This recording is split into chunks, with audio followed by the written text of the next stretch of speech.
Ethan ay taga saan? Taga Muntinlupa po.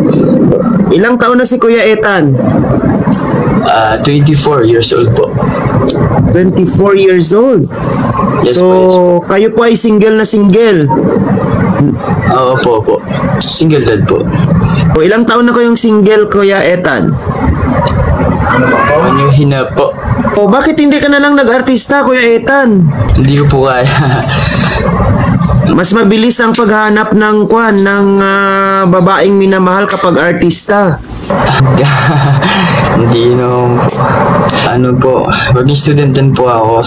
Sige, hindi na natin patatagalin. Kuya Ethan, 24 years old. Ilang taon po ang iyong preferred age na hinahanap? 20 to 40, ganyan. Hi Kuya, hi Dad. Hello po. Hello. Open ka na bang mag-boyfriend ngayon? Open na, pero titingnan ko pa. single siya, as in. Kasi ako wala Single dad. Single dad. Yes po. Okay lang din. Nagmahal ka na ba ng single dad before? Nag-graduate ka na ba ng nursing? Nagre-nursing ka pa ngayon? Third year pa ako. Yung pangalan ko, Charm. 26 na ako, Kuya. Pero nag-aaral pa ako, ha? Sorry. Ako rin po, nag-aaral po. Working student din po. Criminology student po. At the same time po, nag-security guard po ako. Ang cute mo nga sa uniform mo, eh. Paano po kasi same tayong working student? Kaya Paano nga. po kung di po kita mabigyan ng quality time or oras, may intindihan mo ba yung sitwasyon ko? Ako kasi, hanggat nandiyan yung babae po, ay kinikip ko po hanggat naiintindihan po yung situation ko. Yun po, kasi minsan po, honestly po, nagkaroon na po ako ng girlfriend, last year po, hindi rin naintindihan yung situation ko. Dahil nga po, nag-aaral ako, titatrabaho ako. Then, bata pa kasi, nasa 19 years old. Kaya, minsan hinahanap ko na lang din yung mas matured sa akin para mas nakakaunawa. Ganun. Alam mo kasi, Ethan, yung last ko kasi, single dad din. Naniniwala din naman ako na hindi lahat ganun, di ba? Based on my experience po, lahat naman siguro ng scenario ng relationship nagkakaroon talaga ng scenario. Yung po nga yung gusto kong maunawaan sa akin, yung intindihin yung sitwasyon muna. Kung hindi naman, okay. Ang akin kasi yung sabay tayo mag-grow. Ito kung hindi tayo sabay mag-grow, paano na kaya yung mga susunod na year natin? Diba? Ano muna, yung getting to know each other muna.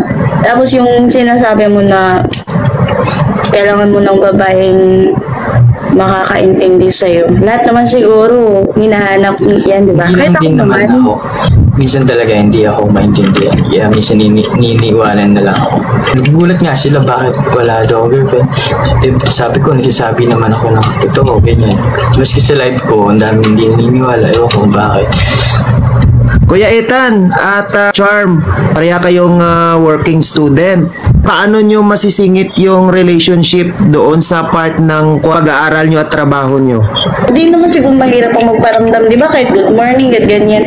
Alam mo, ako yung tipong hindi nagde-demand talaga. Basta gusto ko lang maramdaman na nandyan siya, akin siya, ganyan. Pipilitin mo talagang may paramdam sa kanya kahit anong. Pag may free time, dapat magsisimba kami together. Kasi pag meron tayo third party na Panginoon sa taas, magkakaroon din tayo ng maraming time na nakakapagsimba na tayo, nakakapag-keme-keme pa tayo, di ba? Alam mo yan, bilang working student, alam mo yan. Basta kung mag-work tayo, hindi ka mahihirapan sa akin, sir. Baka ako yung mahirapan. Kuya Ethan, nasubukan mo na bang mag-LDR? Honestly, Kuya Mar, mahirap talaga yan.